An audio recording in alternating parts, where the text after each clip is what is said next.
Buenos días, doctores, ¿cómo están? Buenos días, doctor. Doctor, muy buenos días. Gracias. Buenos días, Bien. profe. Bien, sí, señor. Buenos días. Buenos días, doctor. Buenos días, doctor.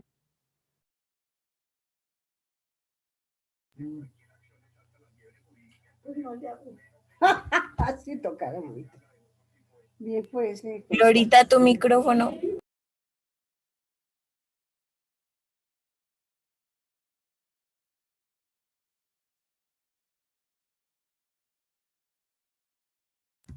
Está apagado, Tatis.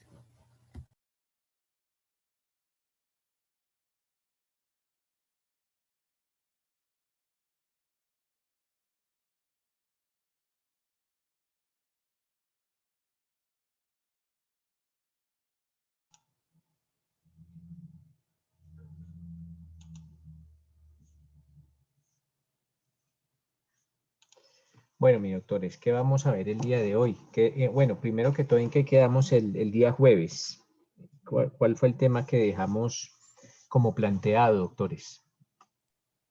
Profe, buenos días. El día jueves dejamos planteado actos de investigación que realiza la Fiscalía General de la Nación que implica la afectación de los derechos fundamentales. Bueno, listo.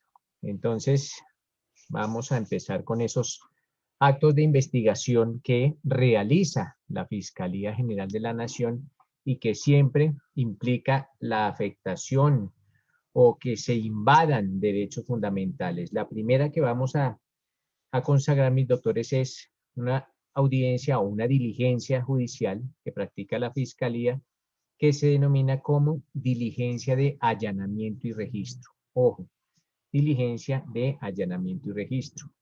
Básicamente, mis doctores, cuando nosotros nos encontramos ante una audiencia de allanamiento y registro, pues eventualmente se podrán afectar derechos como el derecho a la intimidad, también algunas jurisprudencias, sobre todo extranjeras, indican que ante la presencia de una diligencia de allanamiento y registro, eventualmente también se puede afectar el desarrollo, al libre desarrollo de la personalidad. ¿Y esto por qué? Porque se indica que la intimidad del domicilio le permite a las personas efectuar conductas que seguramente no realizan en público. Entonces, eventualmente se indica que no solo se puede llegar a afectar el derecho a la intimidad, sino también se puede llegar a ver afectado el derecho al libre desarrollo de la personalidad. Con relación a esta diligencia de allanamiento y registro, pues la ley establece algunos requisitos. ¿Para qué? Para que esa orden de allanamiento y registro sea legítima. Como requisitos para la legitimidad de la orden de allanamiento y registro, tenemos la siguiente. Como primer requisito, que esa orden debe de estar claramente delimitada. Ojo, la orden debe siempre de estar claramente delimitada. Y cuando hablamos de delimitada, ¿qué quiere decir? Se tiene que indicar por medio del fiscal cuál es el fin de la diligencia. Ojo, ¿cuál es el fin de la diligencia?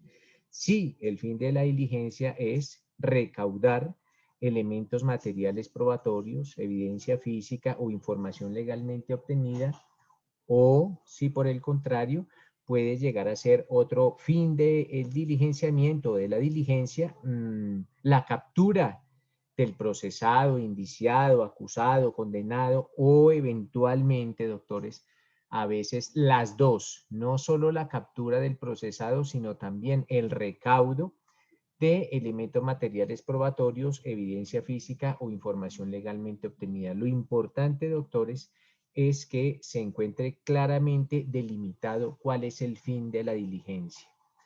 Lógicamente, doctores, esa diligencia se tiene que ordenar por parte de un funcionario competente y ese funcionario competente pues es el fiscal, acorde con lo consagrado en el artículo 250 de la Constitución Política. Entonces, ese fiscal, que es la persona que tiene las atribuciones o la potestad de ordenar la diligencia de allanamiento y registro. ¿Cuál fiscal? No cualquier fiscal, pues el fiscal que lleva el adelantamiento de este proceso.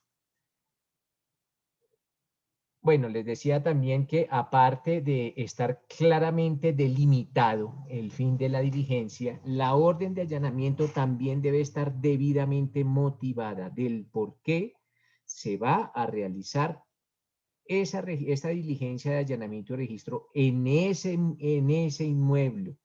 Entonces, doctores, se tendrá que indicar por parte de la Fiscalía cuáles son los motivos suficientemente razonables para invadir esa intimidad, porque es ese el bien inmueble al que se tiene que, el que tiene que verse afectado por esta diligencia.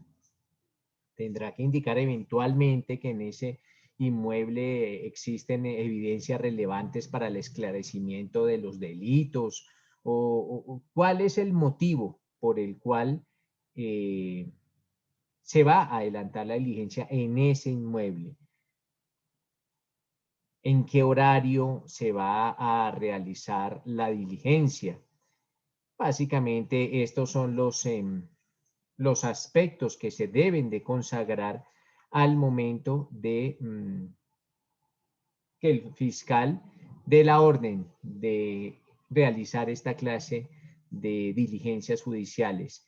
Entonces, doctores, pues indicando básicamente esta audiencia de, una vez se ha practicado la diligencia de allanamiento y registro, se tiene que realizar una audiencia de control. ¿Quién tiene que controlar que efectivamente toda la diligencia, desde el momento mismo en que se impartió la orden hasta que culminó la diligencia, fue practicada de manera legal y con el respeto de los derechos y garantías fundamentales? Pues lo tiene que revisar un juez de control de garantías, lo que se conoce como el control de legalidad posterior a ese procedimiento de allanamiento y registro. Y ese control de legalidad posterior se tiene que efectuar, doctores, dentro de las 24 horas siguientes al cumplimiento de la orden. Ojo, 24 horas siguientes. Entonces, una vez se ha practicado la diligencia de allanamiento y registro, pues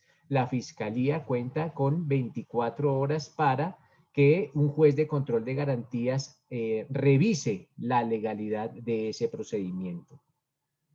A menos, ojo, a menos que se trate de una diligencia de allanamiento y registro con el fin de capturar al procesado. En esos casos, aparte del control posterior, ojo, en esos casos, solo en esos casos, cuando la diligencia de allanamiento y registro se practique para capturar a una persona, se debe no solo realizar una audiencia de control posterior, sino también una de control anterior. O sea, antes de la diligencia, un juez tendrá que avalar el procedimiento y después de la diligencia. Solo en esos casos, doctores, cuando la diligencia de allanamiento y registro tiene como fin capturar al procesado. En los demás eventos, en que, pues, el otro evento en que se puede llegar a realizar una diligencia de allanamiento y registro, pues básicamente es ¿para qué? Para el recaudo de elementos materiales probatorios, evidencia física o información legalmente obtenida. Entonces, en esos casos sí es necesario el control posterior. Entonces, si es para el recaudo de elementos materiales probatorios, evidencia física o información legalmente obtenida, será necesario solo control posterior. Pero si la diligencia de allanamiento y registro se realiza con el fin de la captura del procesado, se necesitará tanto control anterior como control posterior. Entonces, básicamente, eso es bueno tenerlo en cuenta. Ahora, mis doctores, vamos a empezar a analizar los medios de prueba en particular en lo ateniente al derecho penal. O sea, cada uno de los medios de prueba que ya conocíamos, ya sabemos dónde se encuentran consagrados en el Código General del Proceso, pero ahora vamos a entrarnos en los medios de prueba acorde con el derecho penal. Y el primer medio de prueba que vamos a analizar, mis doctores, es la prueba testimonial. En el procedimiento penal colombiano con tendencia acusatoria, mis doctores, la prueba testimonial es la prueba por excelencia. Y ya sabemos, doctores, que una prueba testimonial es esa exposición o ese relato que un tercero hace ante un juez sobre unos hechos o sobre unas circunstancias relacionadas directa o relacionadas indirectamente con el delito que se investiga. Aquí ya vamos a hablar es con el delito que se investiga. ¿Por qué? Porque estamos hablando de derecho penal. Entonces partimos de la base, mis doctores, que el juez, ojo, el juez no presenció los hechos, no presenció lo ocurrido. Entonces, los testigos van a ser como las herramientas o van a ser como los auxiliares, van a ser como los ojos y los oídos de ese juez. Por medio de los testigos, mis doctores, el juez se enterará o tendrá conocimiento de esos hechos, lógicamente porque el juez nunca los presenció. Existe otra definición de testimonio que se puede complementar y esta es una definición jurisprudencial. Inicialmente, pues tengamos en cuenta qué jurisprudencia es la jurisprudencia 24468, ojo, 24468 del 19 de julio de 1991. Reiterada también en la sentencia del 30 de marzo de 2006. Entonces, sentencia 24468. ¿Qué indica la jurisprudencia o esta especial jurisprudencia con relación al testimonio? Pues lo define. Y en esa jurisprudencia ustedes encontrarán que la Corte indica que por testimonio se entiende los hechos, las circunstancias o las cosas que se ponen en conocimiento de la autoridad respectiva y que interesan a una investigación o a un proceso.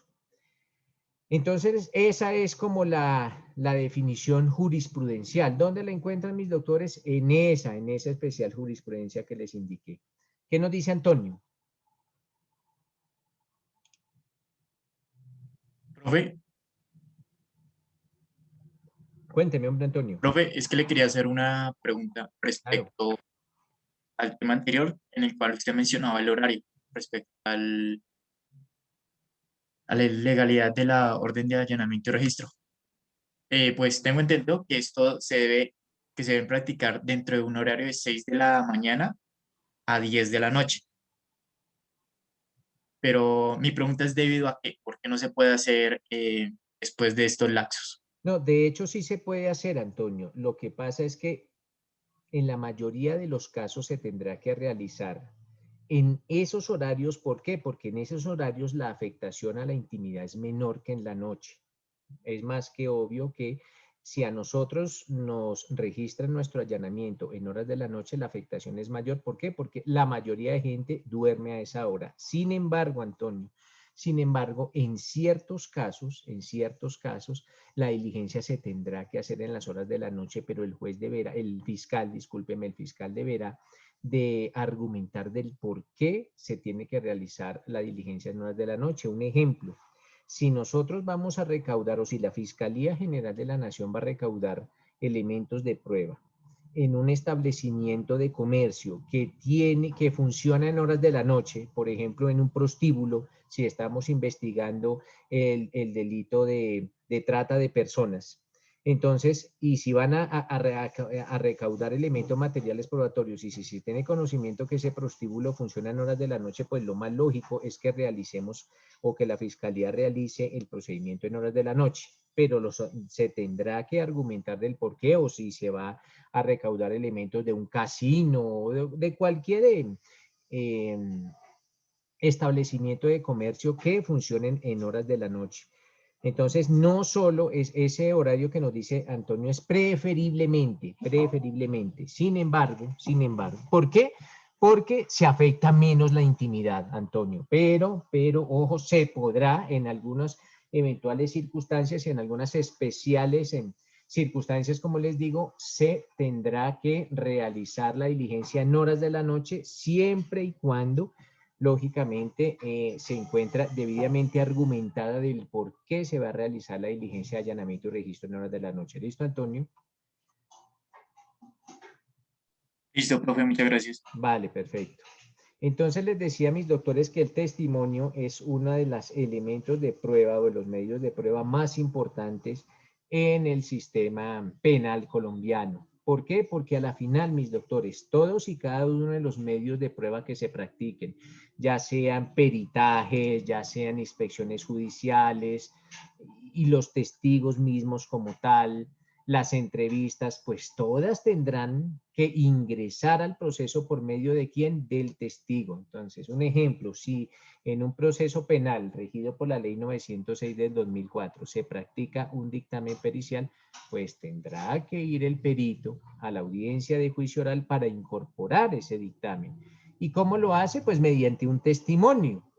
Y ese testimonio o esos testimonios tendrán que ser apreciados por parte del juez. ¿En dónde se consagran mis doctores los criterios que debe apreciar el juez para la valoración de la prueba testimonial? En el artículo 404, ojo, artículo 404 del Código de Procedimiento Penal, ley 906 del 2004. Alguien, por favor, que nos lea ese artículo 404 de la ley 906 del 2004, por favor. Artículo 404, mis doctores, por favor. ¿Quién lo lee?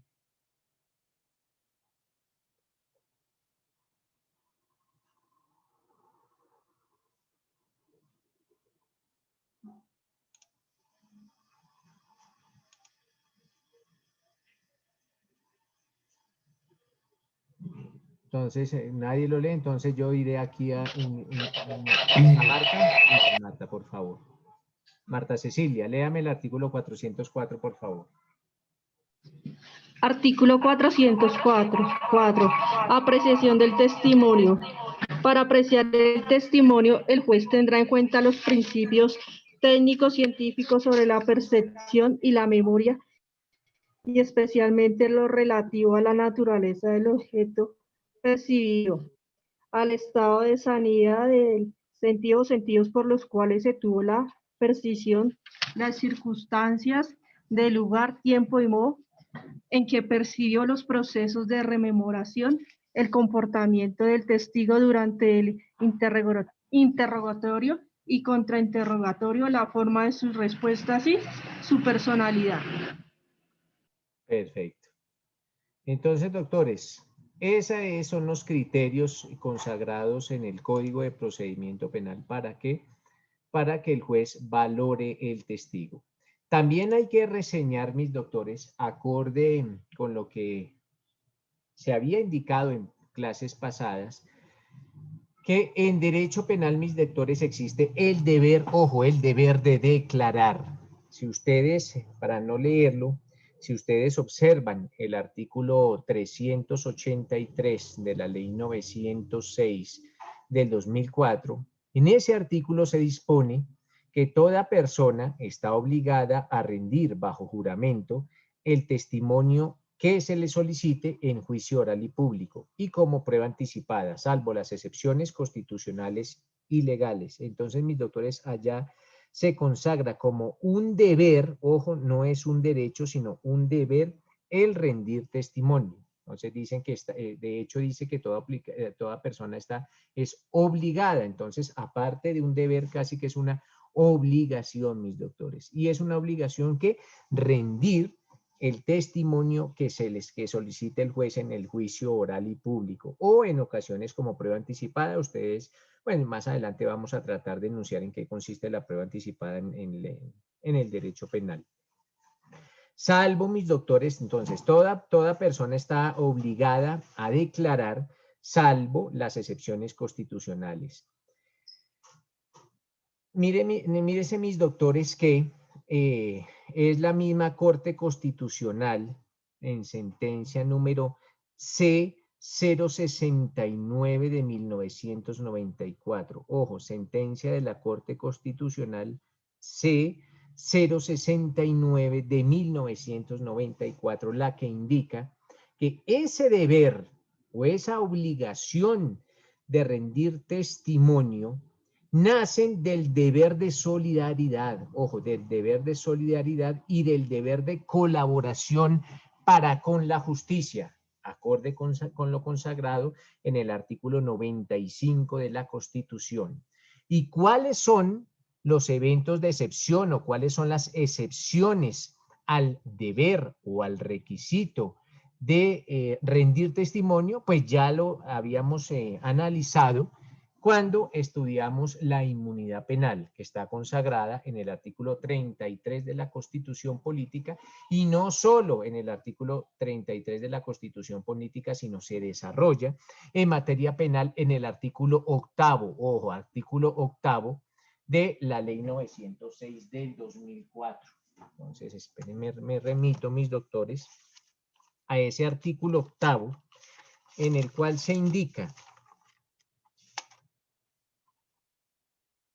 cuáles son los derechos a la defensa. Entonces, allá también en su literal B dice, bueno, el literal A y B dice, no ser obligado a declarar en contra de sí mismo ni en contra de su cónyuge, compañero permanente o parientes dentro del 4º grado de consanguinidad o civil o 2º de afinidad.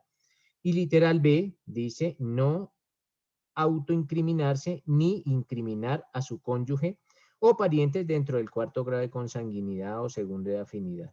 Entonces, doctores, no, esas excepciones del artículo 33 también se encuentran reguladas en el artículo 8º de la Ley 906 del 2004.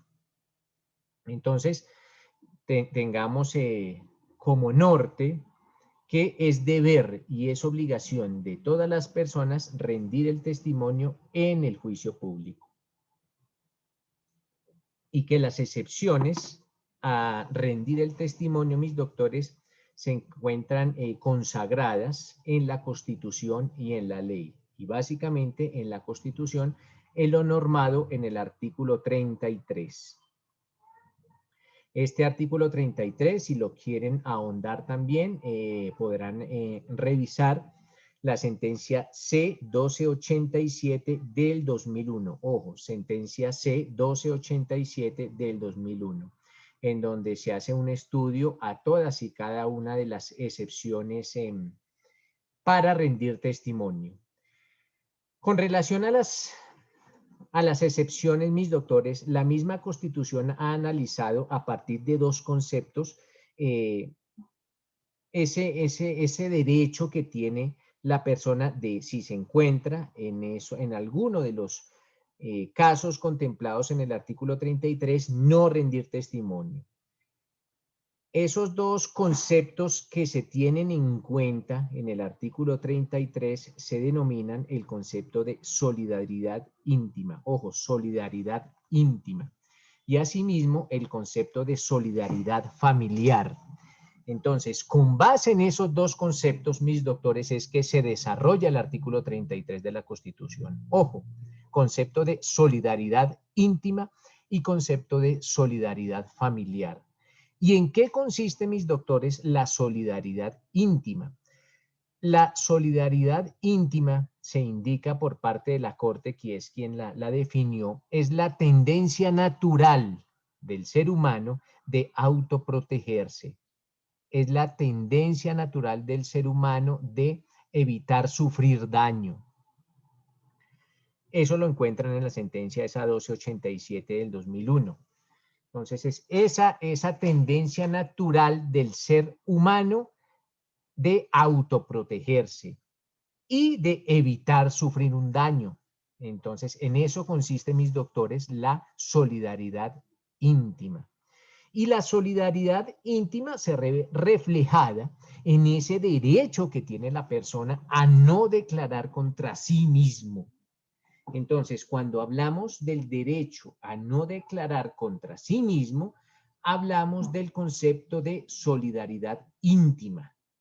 No tengo todo el derecho a no declarar en contra de sí mismo. Ojo, ese derecho, mis doctores, es renunciable, pero es necesario que quien renuncia a ese derecho, pues se encuentre debidamente informado, se encuentre debidamente asesorado del alcance de ese derecho. Entonces, el juez siempre interrogará a la persona que desea renunciar a su derecho de no autoincriminarse si se encuentra debidamente informado y si se encuentra debidamente asesorado por un profesional del derecho. Entonces, mis doctores, siempre, lógicamente, también se tendrá que auscultar por parte del juez que esa persona se encuentre en plena capacidad de renunciar al derecho. Esto es, que eventualmente no se encuentre bajo el influjo de alguna bebida alcohólica o de alguna sustancia estupefaciente que le permita impedir la magnitud del derecho que está renunciando, que vicien su voluntad. Entonces, esa manifestación por parte del procesado en el cual desea autoincriminarse, tendrá que ser una manifestación libre, consciente, espontánea y voluntaria y debidamente informada y debidamente asesorada por su abogado defensor, por este profesional del derecho encargado de su defensa técnica. Acuérdense, mis doctores, que en derecho penal existen dos clases de defensas. La defensa técnica, que es la que ejerce el profesional del derecho, y la defensa material, que es la que ejerce el propio procesado. Entonces, esa manifestación en la cual el procesado renuncia a su derecho a no autoincriminarse, el juez tendrá que velar porque sea libre, consciente, espontánea y voluntaria. También, mis doctores, con relación a ese derecho a no autoincriminarse, existe una otra variación, otra figura jurídica que se encuentra consagrada en el artículo 282 del Código de Procedimiento Penal. Y ese artículo 282 del Código de Procedimiento Penal consagra esa posibilidad, ojo, es una posibilidad, no es un derecho, ¿no? Es una posibilidad, es una facultad que tiene la Fiscalía General de la Nación. ¿Y es una facultad de qué? De que la Fiscalía o la Policía Judicial, que son los empleados encargados de materializar toda la labor de investigación por parte de la Fiscalía, interroguen al indiciado. Ojo, que lo interroguen al indiciado. Leamos, por favor, el artículo 282, ojo, 282 de la Ley 906 del 2004. ¿Quién la lee? 282. ¿La leo, profe? Gracias, doña Marta. Sí, señora. Con gusto. El fiscal o el servidor de policía judicial, según el caso que tuviere motivos fundados de acuerdo con los medios cognoscitivos previstos en este código, para inferir que una persona es autora o participe de la conducta que se investiga sin hacerle imputación alguna, le dará a conocer que tiene derecho a guardar silencio y que no está obligado a declarar contra sí mismo ni en contra de su cónyuge, compañero permanente o pariente dentro del cuarto grado de consanguinidad o civil o segundo de afinidad. Si el indicado no hace uso de sus derechos y manifiesta su deseo de declarar, se podrá interrogar en presencia de un abogado. Punto. Listo. Entonces, mis doctores, ese artículo 282 que nos acaba de leer doña Marta consagra esa posibilidad que tiene el fiscal o la policía judicial de interrogar al indiciado. Ojo, pero cuando se practique esta diligencia judicial se tienen que cumplir las siguientes condiciones, y lo que nos leía precisamente doña Marta. Primero, que a ese indiciado se le informe por parte de la policía judicial o por parte de la fiscalía que no está obligado a declarar en su contra. Se le debe de poner de presente, se le debe informar que no está obligado a declarar en su contra. Segundo, Y para salvaguardar su debido derecho a la defensa, siempre, doctores, siempre en esos interrogatorios de indiciado, esa persona, ese indiciado, debe estar acompañado de su abogado defensor. Ojo, esta persona debe estar acompañada de su abogada defensora o de su abogado defensor. ¿Para qué? Pues para salvaguardar el derecho a la defensa. Entonces, si ustedes ya ahorita en su ejercicio profesional dentro de poco o de una vez, muchos de ustedes ya están ejerciendo, si llegan a tener conocimiento que la fiscalía cita a una persona a una diligencia de interrogatorio de indiciado, ojo, de interrogatorio de indiciado, no a una declaración, no, a un interrogatorio de indiciado, esta persona deberá siempre asistir, si lo desea, ojo, si lo desea, asistir acompañado de su abogado defensor. Y allá se le indicará en la fiscalía o por parte del policía judicial que vaya a realizar la diligencia que no está obligado a declarar en su contra. Asimismo, mis doctores, a esa persona en esa diligencia de interrogatorio de indiciado no se le pueden hacer imputaciones. No, simplemente se le podrán hacer preguntas, pero imputaciones no.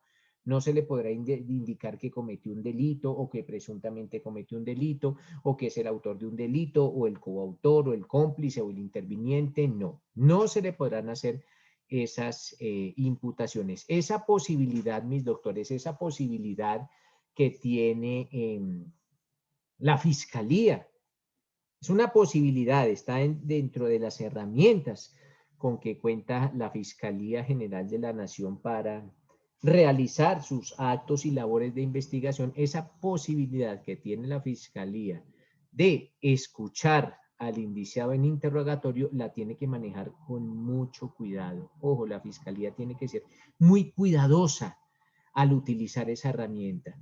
¿Por qué, mis doctores? Porque debe garantizarle al indiciado, ojo, tiene que garantizarle la Fiscalía a esa persona que realmente ella comprende el sentido y el alcance del derecho constitucional a no autoincriminarse, allá del artículo 33.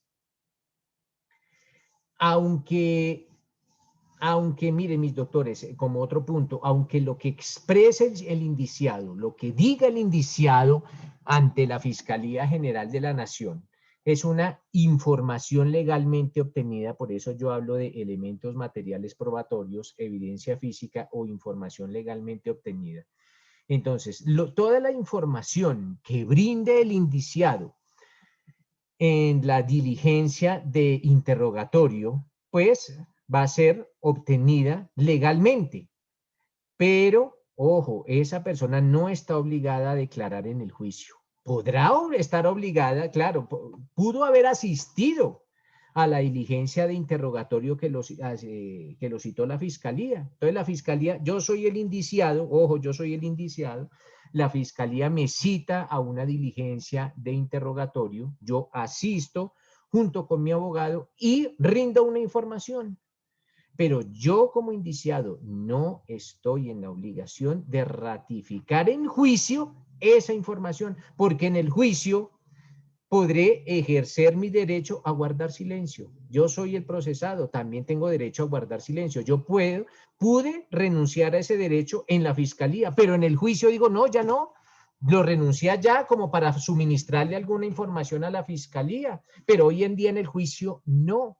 De hecho, mis doctores, algunos abogados utilizan esa diligencia de interrogatorio a indiciado. ¿Y la utilizan para qué?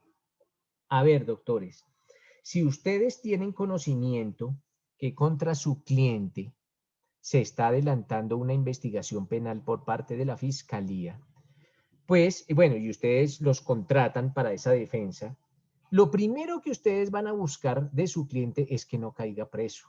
O lo que el cliente quiere inicialmente es no caer preso, porque la gente le tiene mucho miedo a ser privada de su libertad. Y ustedes lo van a ver en el próximo semestre, pero desde ya, cuando una persona cae presa, en virtud de una investigación. Todavía están investigando, no estamos en el juicio, sino todavía están en la investigación. Eso se denomina una medida de aseguramiento. Así se denomina una medida de aseguramiento. Y existen muchas clases de medida de aseguramiento, pero la más fuerte, la que más restringe derechos, la más aflictiva, la más terrible de todas, se denomina medida de aseguramiento de detención preventiva en establecimiento de reclusión. Esto significa que la persona está presa en una cárcel mientras se adelanta la investigación, pero el nombre técnico es medida de aseguramiento de detención preventiva en establecimiento de reclusión. Y básicamente, una persona puede caer o puede ser objeto de esta medida cautelar personal, porque es una medida cautelar sobre la persona, o de esta clase de medidas. Una persona puede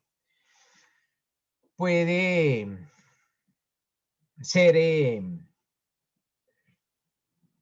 a una persona se le puede llegar a imponer una de estas medidas, especialmente, la medida más aflictiva, que es la detención preventiva en establecimiento de reclusión. ¿Cuánto? Pues cuando básicamente se puede llegar a considerar que esa persona es un peligro para la sociedad o es un peligro para la víctima, o esa persona va a obstaculizar el ejercicio de la justicia. ¿Y cómo puede obstaculizar el ejercicio de la justicia? Pues de pronto amenazando testigos, amenazando a otras personas que están siendo investigadas. Entonces, cuando primero la persona sea un peligro para la sociedad o la víctima. Segundo, la persona pueda obstaculizar el ejercicio de la justicia, o la persona pueda llegar a destruir pruebas, o la persona haya una alta probabilidad de que esta persona se vuele, que no participe en el proceso, pues eventualmente un juez podrá imponerle una de estas medidas de aseguramiento. Entonces, ¿para qué hacía todo ese preámbulo? Para indicarles que en ocasiones los abogados, ellos mismos le informan a la Fiscalía mediante un memorial: mire, yo soy el abogado del señor Pedro Pérez, señora Fiscalía General de la Nación, y yo tengo conocimiento que el señor Pedro Pérez lo están investigando. ¿Ustedes, Fiscalía? Ustedes lo están investigando por la comisión de un delito. ¿Cuál? Cualquiera que ustedes se imaginen. Entonces, miren lo que el abogado hace. Los abogados muy sagazmente lo hacen, y es una figura completamente jurídica y legal, y de hecho se los aconsejo que la realicen cuando defiendan a alguien. Informen en la Fiscalía: señores Fiscalía, como yo soy el abogado del señor Pedro Pérez y yo tengo conocimiento de que ustedes, Fiscalía General de la Nación, están investigando a Pedro Pérez, digamos que por el delito de homicidio, por decir un delito. Entonces, señores Fiscalía, les informo, yo el abogado les informo dónde vive él. Mire, él vive en tal parte. Él tiene un arraigo personal. Vive en la carrera 204019. Ah, bueno, barrio tal, de tal ciudad. Perfecto. Y su teléfono celular es este y su móvil es este. Y señores Fiscalía, mi representado está en total disposición, si ustedes a bien lo tienen, de presentarse. Si ustedes quieren escucharlo en una diligencia de interrogatorio de indiciado, él está dispuesto a presentarse y a rendir todas y cada una de las explicaciones que ustedes tengan con relación a la investigación de ese delito. Entonces, ¿qué pasa, mis doctores? Ustedes les empiezan a cerrar las puertas a la Fiscalía. ¿Por qué? Porque la Fiscalía mañana o pasado mañana o dentro de un mes o dentro de 2 meses no puede llegar a solicitar una medida de aseguramiento en contra de su representado indicando que se va a volar. Entonces el defensor dice: ¿pero cuál se va a volar? Si nosotros mismos, la misma defensa le ha informado a la Fiscalía dónde está y que él está dispuesto a presentarse y dónde vive y cuál es su teléfono, señora fiscal. Entonces no puede llegar a usted a indicar que mi representado se va a volar porque miren que antes él le ha indicado a la fiscalía que está dispuesto a presentarse cuando ustedes lo quieran, que esta es su dirección, que este es su teléfono, que trabaja en tal parte. Entonces ya la fiscalía empieza a quedarse sin argumentos. No podrá indicar que se va a volar. Entonces le cierran la puerta a la fiscalía para que mañana se vaya a utilizar el argumento de peligro de fuga como solicitud de una imposición de medida de aseguramiento. Entonces, se puede utilizar el interrogatorio de indiciado también como una herramienta para que la fiscalía mañana o pasado mañana no nos solicite medidas de aseguramiento por ese motivo. Lo podré indicar de pronto por otros, que la conducta es muy grave, que es un peligro para la sociedad de la víctima, claro, por otros, pero empecémosle a cerrar desde ahora las puertas a la fiscalía.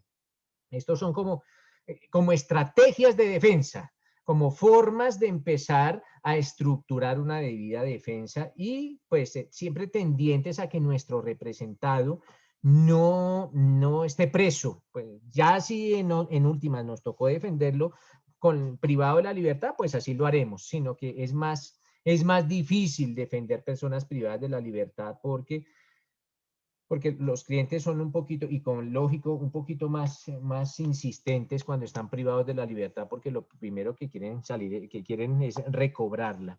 Preguntan mis doctores al respecto. No, señor.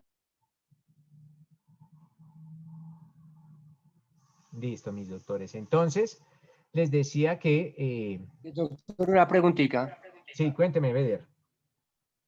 Doctor, una pregunta. En el derecho penal, la figura de la preclusión del delito existe y cuánto tiempo puede durar.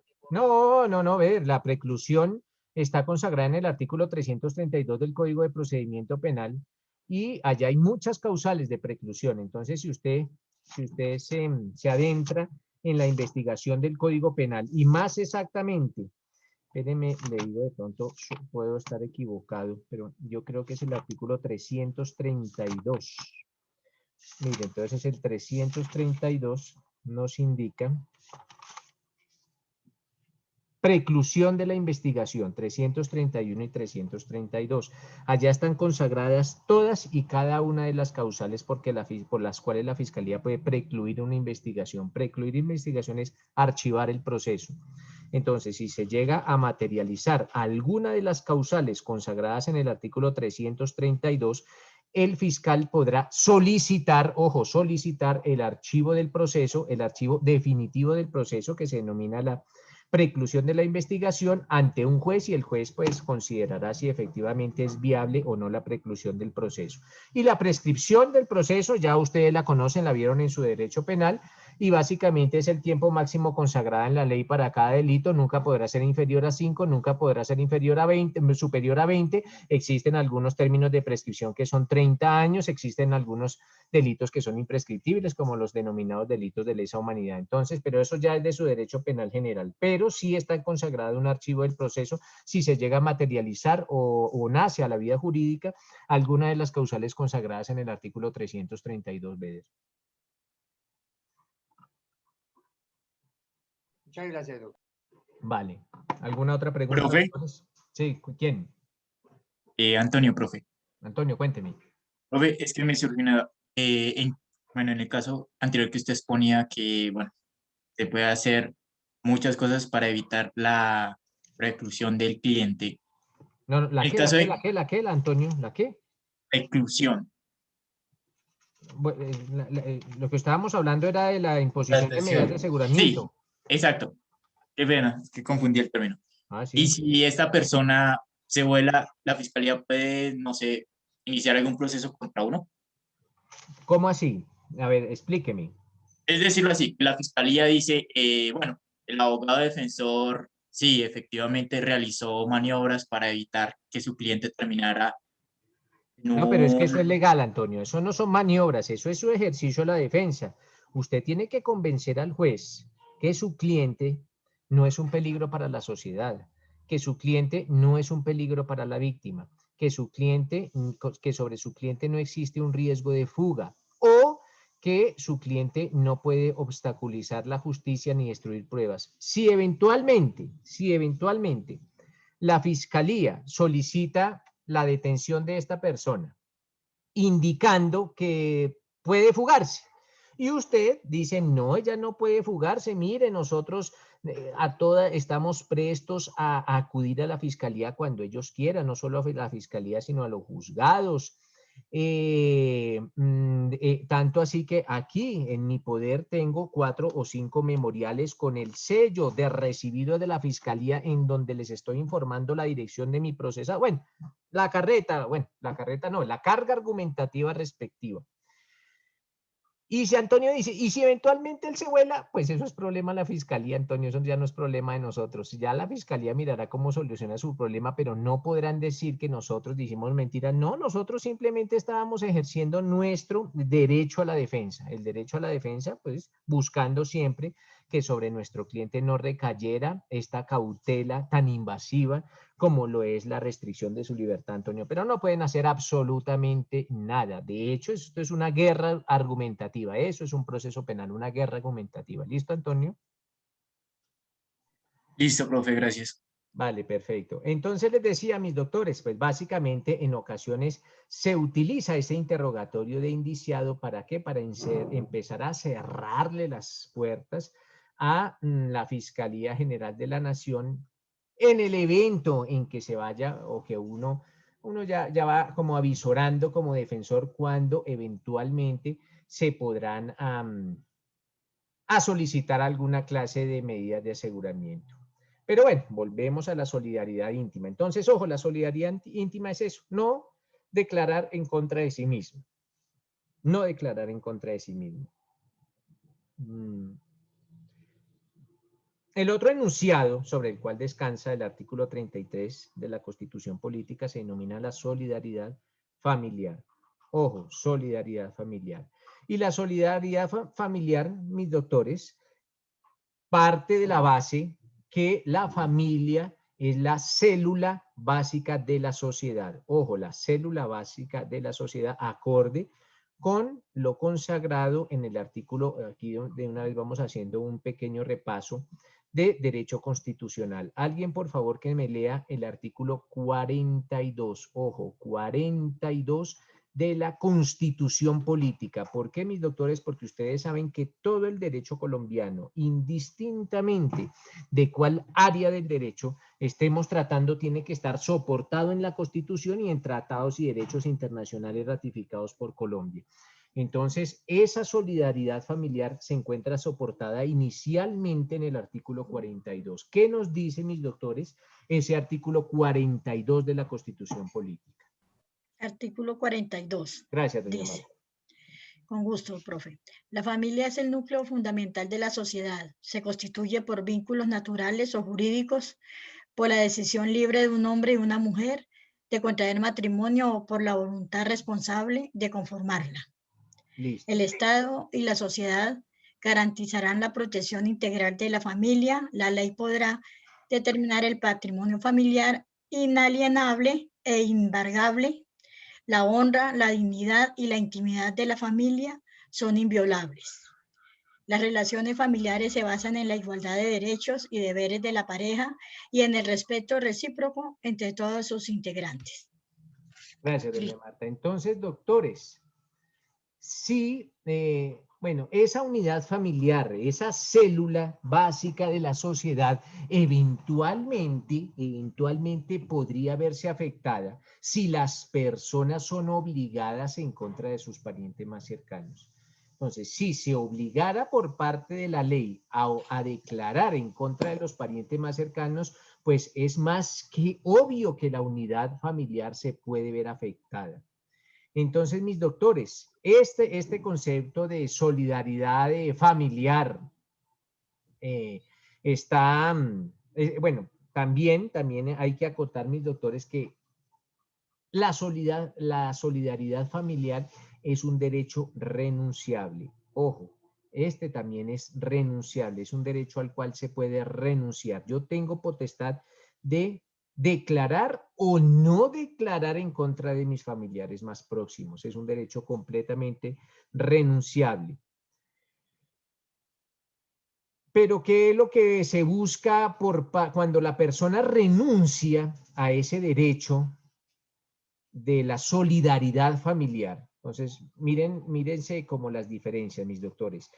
A diferencia de lo que sucede cuando el sindicado o imputado o acusado renuncia a su derecho a guardar silencio. Cuando el pariente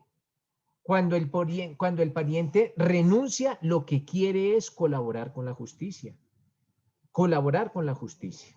Como en la mayoría de ocasiones, cuando el procesado renuncia, lo que se está buscando es que se autoincrimine. No. Cuando es el familiar el que renuncia, el familiar lo va a hacer con el objeto de colaborar con la justicia. ¿Y colaborar con la justicia para qué? Para que un tercero sea penalizado.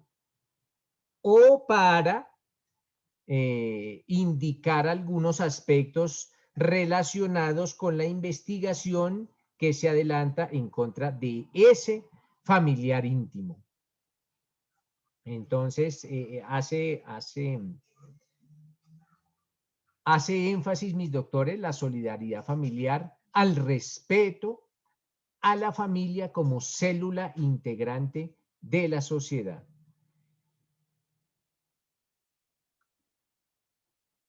¿Qué puede pasar, mis doctores?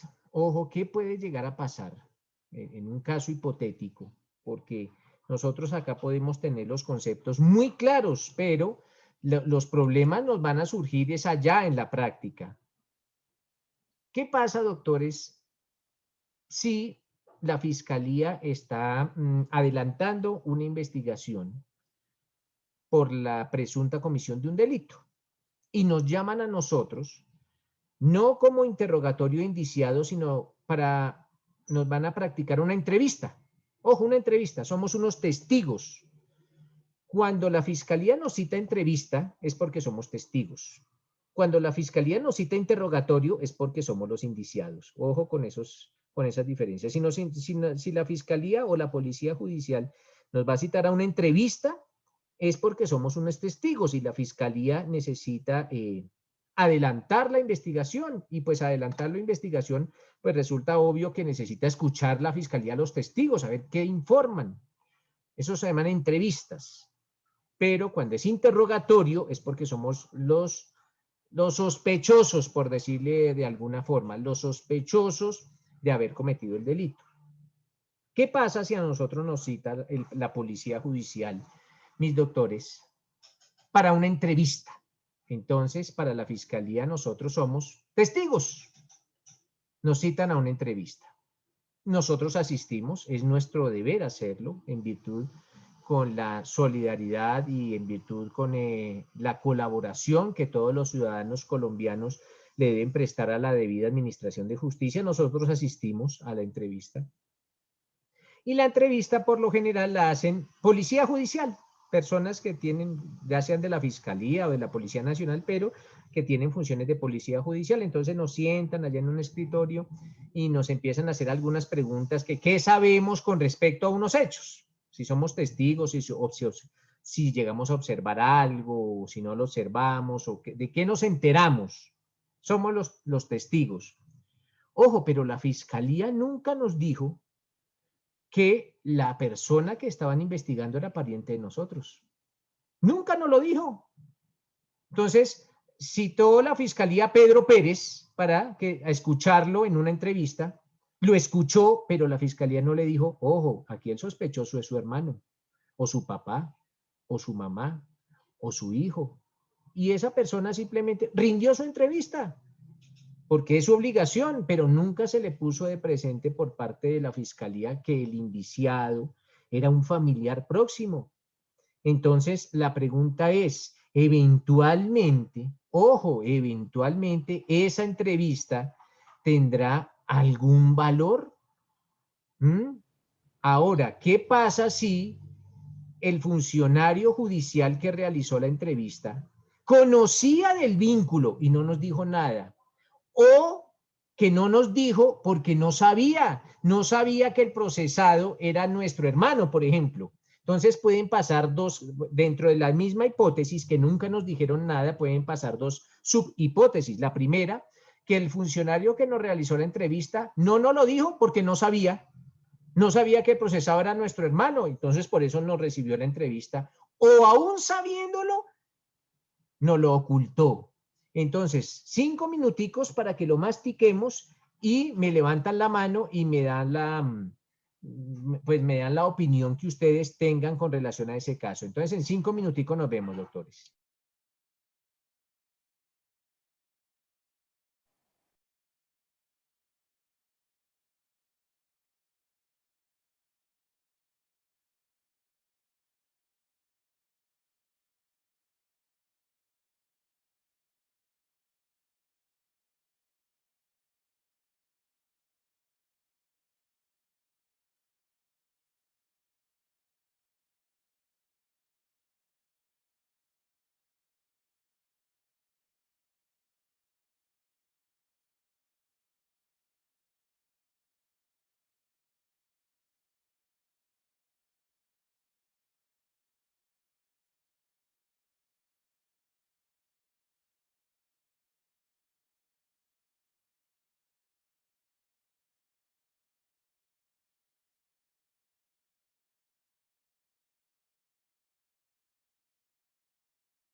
Bueno, escuchamos. ¿Qué nos dice don Beder?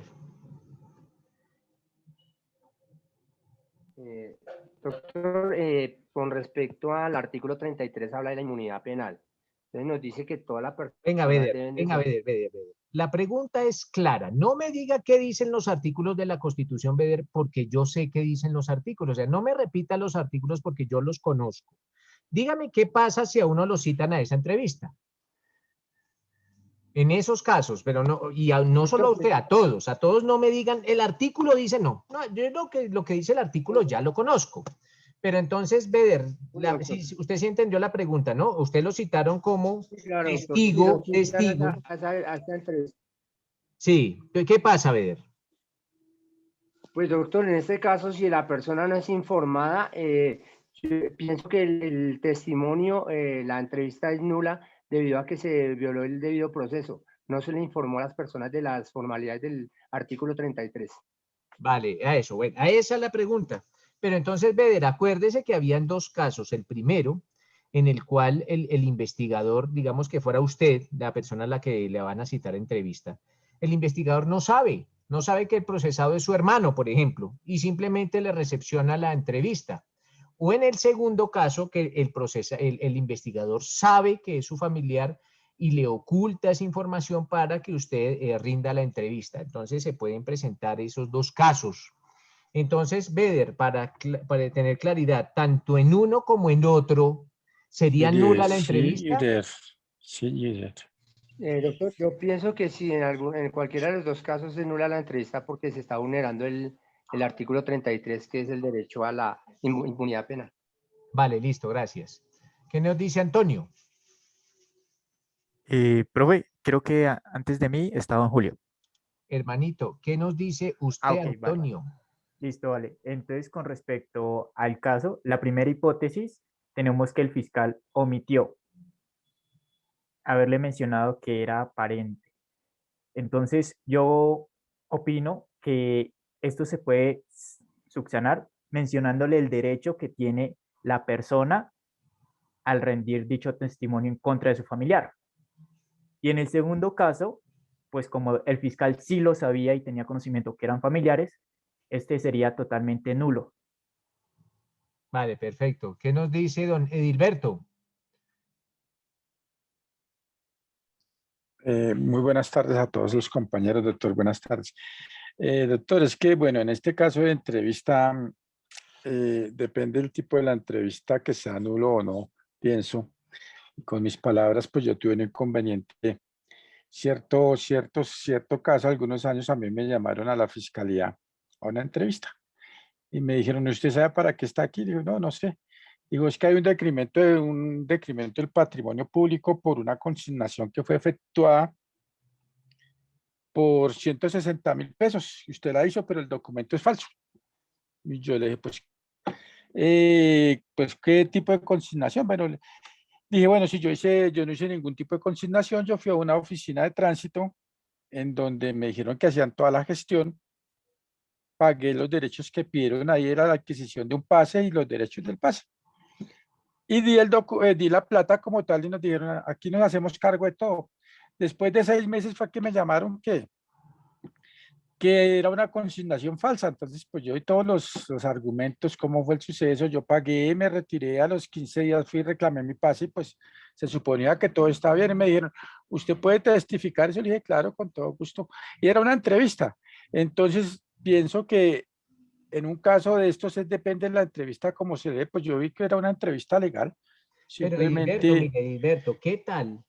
Mire, en ese caso que usted nos coloca como que vivió, ¿qué tal que el procesado hubiese sido su hermano Edilberto y la fiscalía lo hubiese llamado a rendir entrevista y nunca le hubiese indicado que el procesado era su hermano y usted empieza a brindar una información sin saber que el procesado era su hermano y sin que la fiscalía le ponga de presente que usted está en todo su derecho de rendir o no esa entrevista por cuanto el procesado es su hermano y el artículo 33 lo cobija?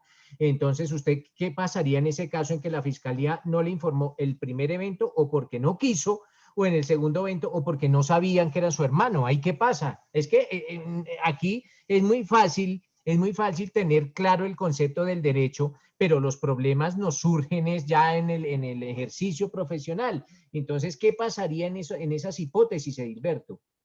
No, pues en ese caso, pues estaba violando un derecho fundamental que es el artículo 33, pero también uno tiene que prever el caso de la condición, porque directamente esa entrevista pues me está vinculando en una consignación que es un documento público falso. Entonces, pues uno pensaría que en un caso de esos, pues yo tengo que cubrir la espalda y decir pues cómo son los hechos y hacia llegar a una investigación a fondo.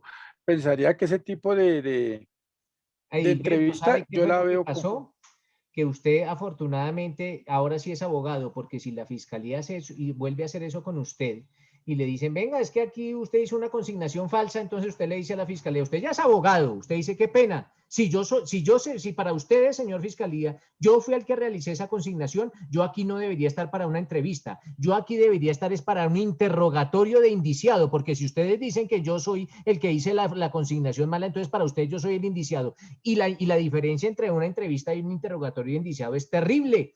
¿Por qué? Porque usted necesita estar con su abogado. Entonces, qué pena, señora de fiscalía, con ustedes. Pero si ustedes dicen que yo realicé esa consignación, yo soy el indiciado y aquí debe estar asistido por mi abogado defensor y no me vengan aquí a citar a entrevistas a decirme que porque le están haciendo imputaciones. Mire lo que estaba haciendo la fiscalía cuando lo llamó. Le está imputando, le está diciendo es que usted hizo una consignación falsa. ¿Y cómo así? Entonces si yo soy el indiciado, no me pueden hacer imputaciones, tienen que informarme mi derecho a no incriminarme y tengo que estar asistido de mi abogado defensor. Y si no, fiscalía, con permiso me retiro. Y ahí los deja usted como sabemos, porque afortunadamente, bueno, ya Hilberto ya tiene conocimiento de la diferencia entre entrevista a... Porque es que miren, doctores, el Estado pisotea nuestros derechos en la mayoría de ocasiones porque no los conocemos. Entonces, como no los conocemos, no los pisotean. Pero ustedes ya como abogados, no, yo estoy seguro que no se van a dejar pisotear en sus derechos. ¿Listo, Edilberto?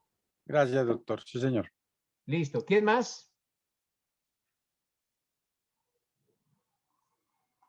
Listo. ¿Nadie más tiene levantada la mano?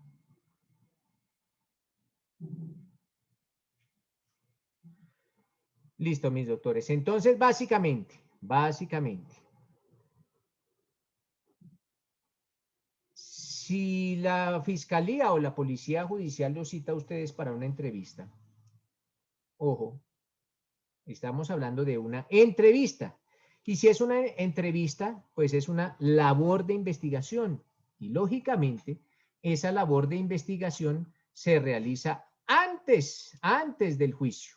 Antes del juicio. Todavía no hemos llegado al juicio. Todavía están realizando todas y cada una de las labores de investigación. Entonces, en la primera hipótesis, lógicamente, si se logra determinar eso, ¿no?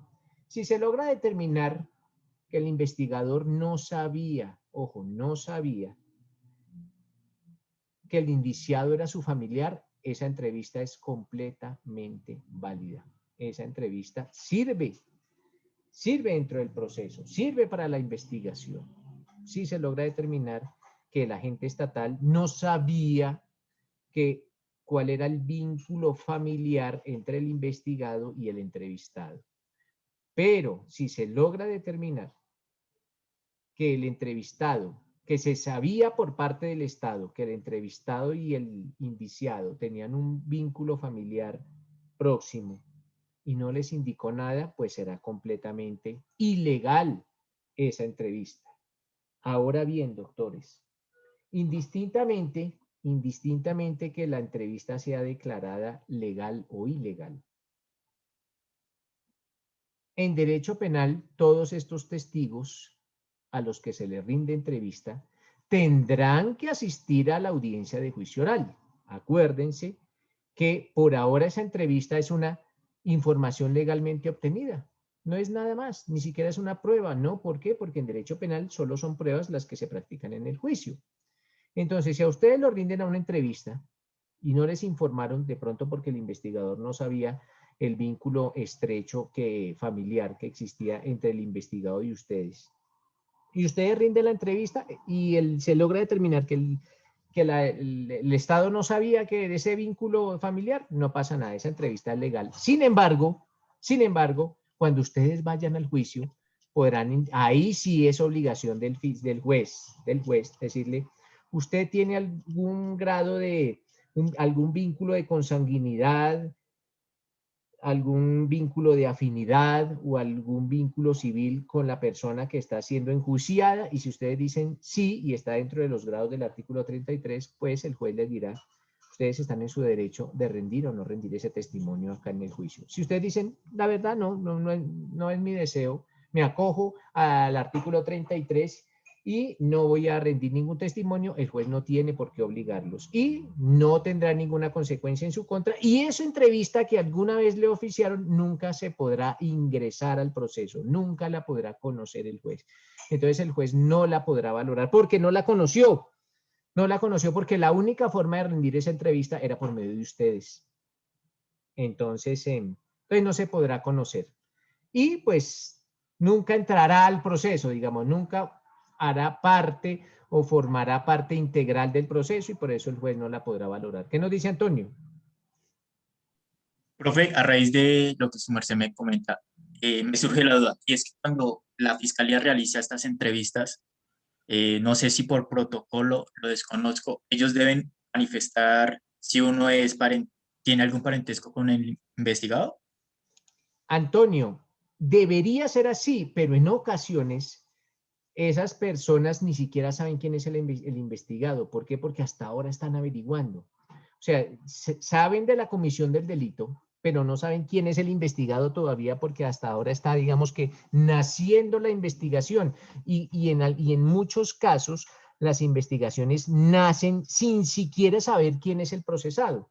Por ejemplo, mire, encontraron un cadáver en una vía pública ultimado con proyectos de arma de fuego. Ahí no sabemos quién es el procesado. Lo podrán citar a usted. ¿Por qué? Porque se sabe que usted pasó por ese lugar, pero no se sabe quién es el procesado. Entonces, en muchos casos, aunque debiera ser así, pero si la fiscalía sabe quién es el procesado, si todavía no sabe quién es el sospechoso, el indiciado, el imputado, pues no, porque no se sabe quién es todavía. ¿Listo, Antonio? Listo, profe, gracias. Vale. ¿Alguna otra pregunta? Profe, disculpa con lo que anteriormente dijo Antonio, digamos, si el procesado en algún momento, digamos, en la investigación se llega a saber y, digamos, con anterioridad o antelación uno no lo dice o no se dijo, ¿no hay alguna No le concurrencia o entiendo algún la problema? pregunta, Tatiana. Deme un ejemplo. O sea, digamos con lo que estaba preguntando Antonio. Digamos, uno le están haciendo la investigación y no se dijo, digamos, si tiene un parentesco con él con anterioridad. Y ya en la investigación, digamos, si se concreta y se sabe, y uno, digamos, como con anterioridad con anterioridad no lo dijo, ¿no hay ningún problema? No, no hay ningún problema. No hay ningún problema. Ah, ok. Tatiana, no hay ningún problema. Porque ya será un derecho que la persona, la testigo o el testigo, podrán o no ejercer el día del juicio. Podrán decir, si bien es cierto, yo alguna vez fui a la fiscalía porque la fiscalía me citó como testigo, pero yo no sabía que era mi familiar. Ahora que sé que es mi familiar, hago uso de mi derecho a guardar silencio y nadie lo podrá obligar a rendir el testimonio y no hay ningún problema, Tatiana. Ah, ok, gracias. Listo, perfecto. Pero, Entonces, profe, perdón, profe, pero en ese caso que lo llaman a uno a la entrevista, bueno, inicialmente es así, pero cuando resultan haciéndole cierta clase de preguntas, uno puede interpelar y preguntar si en realidad es una entrevista o a qué se debe el caso, ¿cierto? claro que sí, doña Gloria, no es que usted tiene que defender sus derechos. Si usted ve que en la entrevista, como yo le decía a Hilberto anteriormente, si usted ve que en la entrevista la fiscalía le está haciendo imputaciones, llega y la citan a usted, doña Gloria, y le dicen, venga, doña Gloria, es que aquí aparece un documento falso que usted aportó. ¿Cómo así? O sea, ¿me está haciendo imputaciones? Yo le digo a la fiscalía, a ver, señor fiscalía, usted me está haciendo imputaciones que yo falsifico un documento. Si eso es así, yo no soy aquí un testigo, yo soy aquí el procesado, el indiciado, y debería estar acompañado de mi abogado defensor. Y cualquier diligencia que se adelante sin la presencia de mi abogado defensor es nula por violación del derecho a defensa.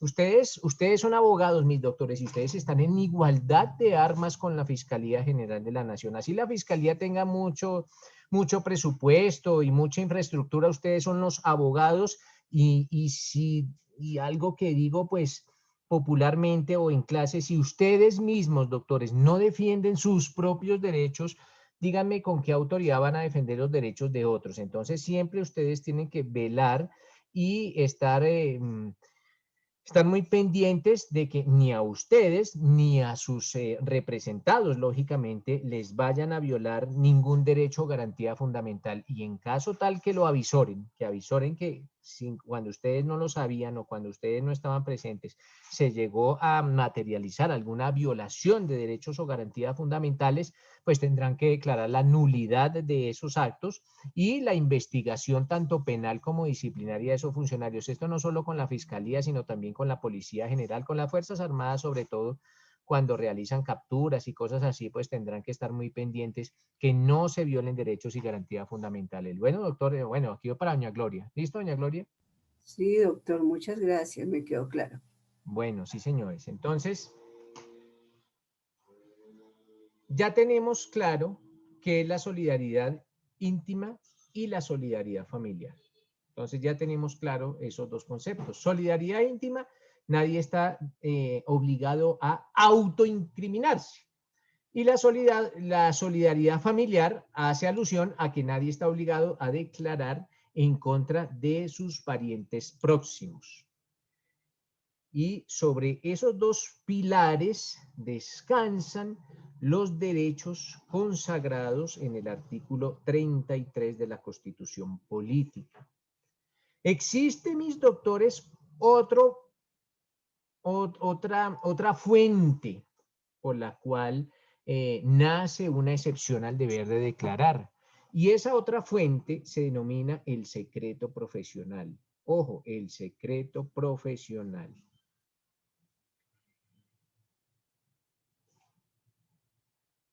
Por allá nos vamos a remitir, por favor, donde se encuentra desarrollado lo inherente al secreto profesional, a nuestro Código de Procedimiento Penal, más exactamente al artículo 385. Ojo, 385 del Código de Procedimiento Penal. ¿Qué nos indica con relación a este asunto, mis doctores, esa normatividad? 385. ¿Excepciones constitucionales, profe? Sí, señora, sí, doña Gloria, esa es. Leámosla, por favor, doña Gloria. Bueno, doctor. Artículo 385. Excepciones constitucionales. Nadie podrá ser obligado a declarar contra sí mismo o contra su cónyuge, compañera o compañero permanente o parientes dentro del cuarto grado de consanguinidad civil o segunda de afinidad. El juez informará sobre estas excepciones a cualquier persona que vaya a rendir testimonio, quien podrá renunciar a ese derecho. Son casos de excepción al deber de declarar las relaciones de abogado con su cliente, médico con paciente, psiquiatra, psicólogo o terapista con el paciente, trabajador social con el entrevistado, clérigo con el feligrés, contador público con el cliente, periodista con su fuente, investigador con el informante.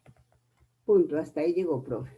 Listo, doña Gloria. Entonces, muchas gracias. Nótese, mis doctores, que en virtud del desarrollo o el desempeño de estas funciones, pues es más que lógico o es más que obvio que el ciudadano tiene que suministrarle una información al profesional en virtud de esa relación que nace. Entonces, mis doctores, al suministrar una información por parte del ciudadano, pues está depositando su confianza en ese profesional. Y si deposito la confianza en ese profesional, lo hago con la seguridad que esa información que estoy indicando o que estoy manifestando no va a ser divulgada, no se va a informar, no se va a filtrar la información. Entonces, mis doctores, también el artículo 385 que nos acaba de leer doña Gloria es una forma en que se protegen a dichas profesiones, en que se protegen a dichos oficios. Y básicamente la protección va encaminada a la confianza de la ciudadanía, a salvaguardar esa confianza de la ciudadanía cuando deposita su confianza en las personas que se dedican a esas profesiones. Entonces, mis doctores, tengamos presente también estas excepciones, las excepciones de solidaridad íntima, las excepciones de solidaridad familiar y las que se conocen como las excepciones del secreto profesional. Esas son otras excepciones al deber de declarar. ¿Preguntas al respecto, mis Doctor, una doctores? preguntita. Sí, cuénteme, Beder. Doctor, una preguntita respecto a los allanamientos. Se me olvidó preguntarle, ¿el Ministerio Público debe estar presente siempre o hay excepciones para que el Ministerio Público no esté presente? ¿Para qué me dice? ¿Para el qué? ¿Para qué diligencia? El Ministerio Público, la gente del Ministerio Público debe estar siempre presente o hay ¿Pero algunas presente en excepciones? dónde? ¿En dónde? Para el En allanamiento, doctor. los allanamientos, doctor. En los allanamientos, la ley dice, mire cómo es la ley de bonita, dice, se necesitará la presencia del Ministerio Público, pero si no está el Ministerio Público, la diligencia será legal. Entonces, básicamente, lo que la ley está diciendo es que si está o no está, es exactamente lo mismo y la diligencia será completamente legal. Así ambigua es la ley, doctor. Sí, señor, sí, pero entonces la explicación que le damos es que no interesa para nada la presencia o no del Ministerio Público en las diligencias de allanamiento y registro, Eder. Muchas gracias, doctor. Vale. ¿Alguna otra pregunta? Profe, Sí, cuénteme, Antonio. bueno, me surge la pregunta con respecto al secreto profesional. Cuando un cliente le diga a uno como, me gustaría que usted fuera testimonio mediante, o testigo, mediante los hechos que él me comentó, uno como profesional puede renunciar a dicho secreto. A ver, déme un ejemplo. Es decir, entonces mi cliente dice, bueno, en el lugar de los hechos, yo sí estaba, presencié el acto, pero yo no soy quien realizó el homicidio, por decirlo así. Y él me lo contó a mí, sí, como su abogado. Y mediante todo el proceso, él me manifiesta y me diga, necesito que rindas testimonio, renunciando a tu derecho profesional y menciones lo que te dije. ¿Sí se podría? Sí, se podría eventualmente, Antonio, pero usted solo será testigo de lo que le dijo esa otra persona, ¿no? O sea, usted solo podrá rendir ese testimonio porque lo único que a usted le consta es que su cliente le dijo eso. A usted no le cuesta absolutamente nada a menos de que hubiese estado allá en el sitio de los hechos. Pero usted sí podrá hacer usted podrá indicar que eventualmente su cliente le informó que podría ser testimonio, que le dijo eso, ojo, que le dijo eso, y eso se tendría en cuenta como una prueba de referencia. ¿Listo, Antonio? Listo, profe, muchas gracias. Listo, entonces seguimos con aquello de la entrevista y la diferencia con el interrogatorio de indiciado. Por allá el artículo 206, mis doctores, de la ley 906 del 2004 consagra lo relacionado con la entrevista y dice que pues cuando la policía judicial en desarrollo de su actividad, pues del desarrollo de la actividad de la policía judicial es la actividad investigativa, considere fundadamente que una persona fue víctima o testigo presencial de un delito. Ojo, entonces, ¿cuándo una persona puede ser digna o puede ser objeto de entrevista? Cuando la fiscalía o la policía judicial consideren que una persona es víctima o es testigo presencial de un delito o también que tiene alguna información útil para la investigación. Ojo, entonces no es cualquier persona, no, esa persona es o la víctima o es testigo presencial o esa persona tiene información útil para la investigación. En esos casos, la policía judicial podrá, ojo, podrá realizar entrevistas a esa persona.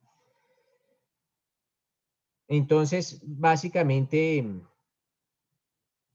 es en esos casos, mis doctores. Y esa entrevista, esa diligencia de entrevista,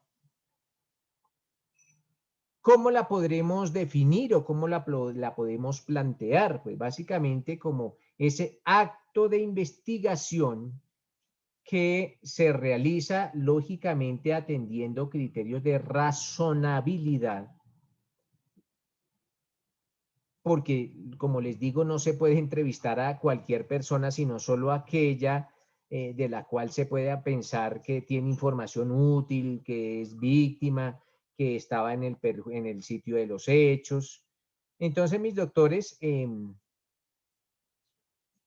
eso consiste la razonabilidad de las entrevistas.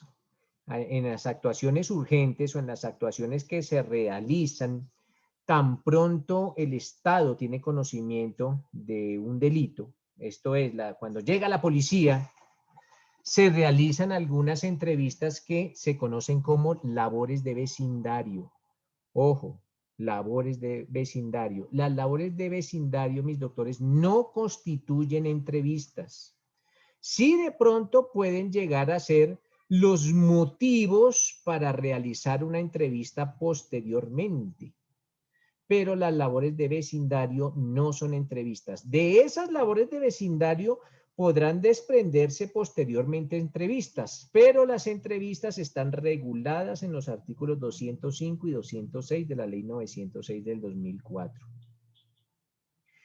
Nuestro Código de Procedimiento Penal, mis doctores, le confiere un especial valor, le da un valor, podría decirse que un valor un poco alto a la entrevista, cuando la entrevista ha sido legalmente obtenida.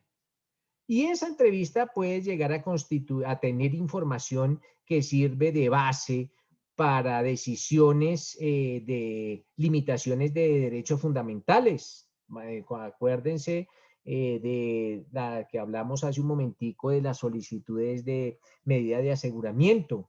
Esas entrevistas, si bien es cierto, mírense que hasta ahora se practicaron, no han llegado al juicio todavía, ese testigo todavía no ha ido al juicio, pero esa entrevista sí, siempre y cuando sea legal, podrá eventualmente servirle a la Fiscalía General de la Nación para solicitar medidas de aseguramiento, para solicitar limitación de derechos fundamentales o medidas cautelares sobre la persona. Eso es una solicitud de medidas de aseguramiento. La medida de aseguramiento es una cautela, es una medida cautelar, pero sobre el procesado.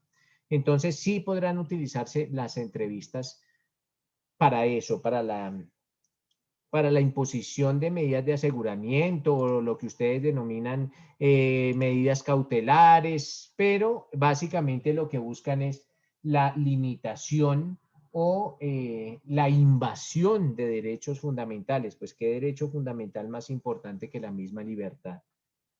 Listo, mis doctores, dejemos ahí. Muchas gracias por su asistencia y continuamos el día de mañana. Les deseo un feliz resto de día. Muchas gracias, profe. Vale, Gracias, gracias, buen doctor. día. Profe. Doctor, feliz día. Muy amable. Doc, buenas tardes.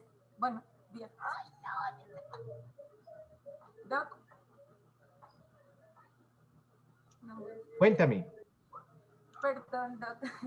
Doc, discúlpeme, es que yo tengo un tema que me causa curiosidad ahorita con todo esto que pasó la semana pasada en Bogotá, y sino que es que A ver, no había tenido la oportunidad de preguntarle Aleja, al es que doctor. yo vivo en una burbuja. Cuéntame, ¿qué pasó en Bogotá la semana pasada?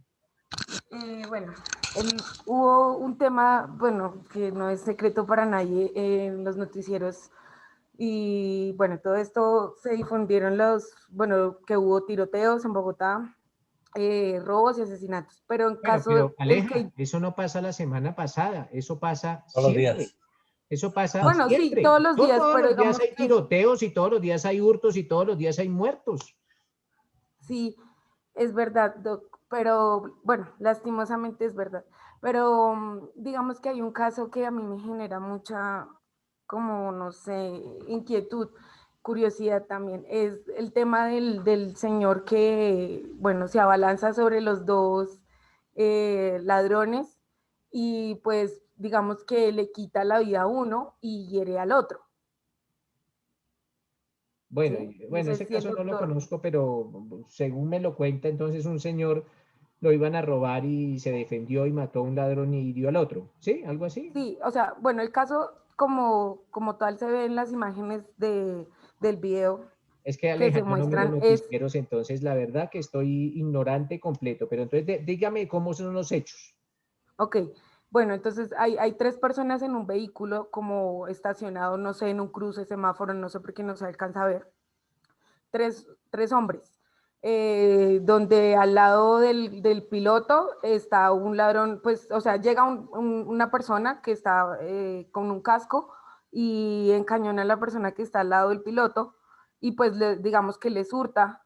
En medio del atraco, uno de los 3 chicos que están en el vehículo sale corriendo por la parte derecha del carro, de la parte trasera.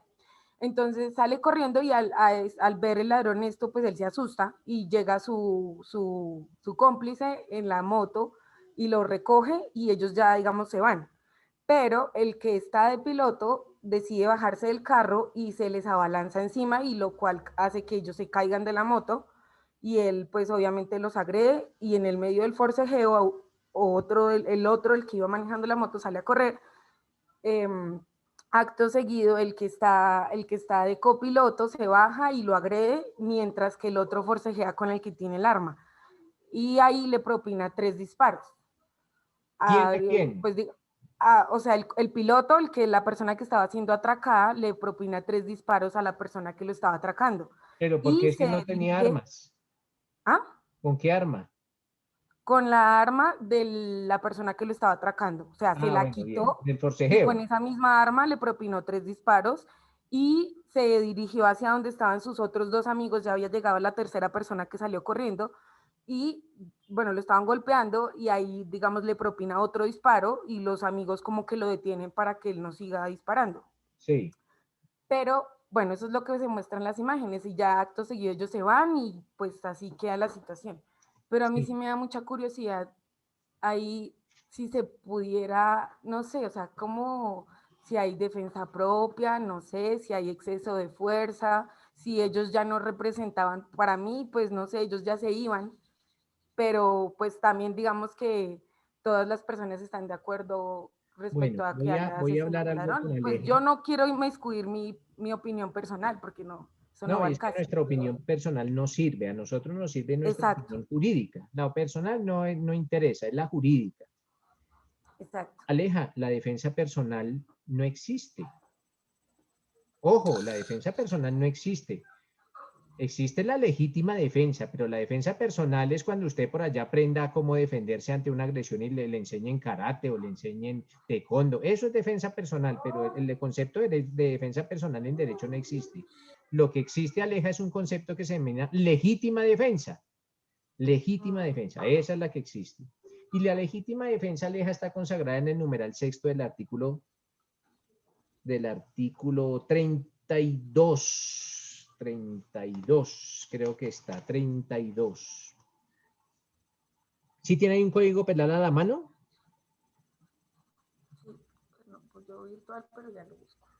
En el artículo 32, numeral 6.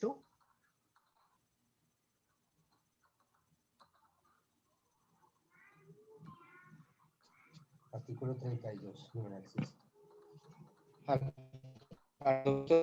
Ausencia de responsabilidad. Claro, pero el numeral 32. 6. ¿Numeral qué me va a leer, Beder? Sí, señor, numeral 6. Ah, 6, ojo, 6. Sí, señor, se obre por la necesidad de defender un derecho propio o ajeno contra injusta agresión actual o inminente, siempre que la defensa sea proporcionada a la agresión. Allá está. Se presume la legítima defensa en quienes rechazan la...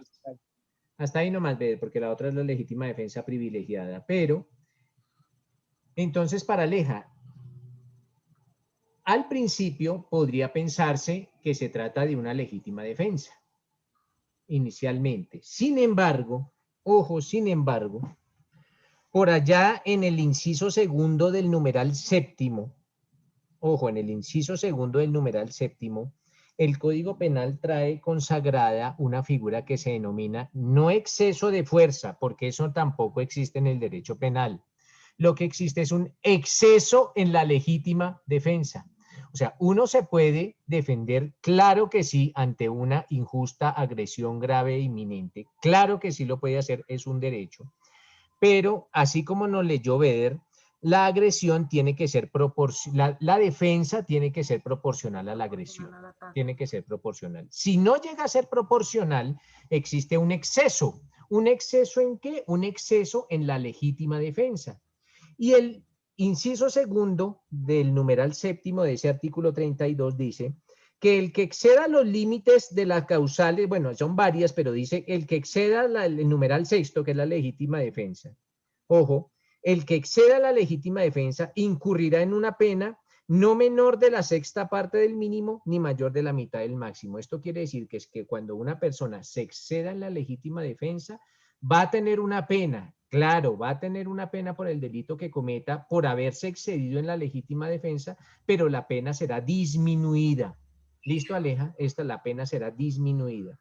Si ya lo habían inmovilizado, si ya habían inmovilizado a los agresores, ¿qué necesidad tenían de seguirle propinando impactos con el arma de fuego? Entonces, una tesis, no estoy diciendo que esa sea tesis, sino que una de las posibles tesis podrá ser un exceso en la legítima defensa.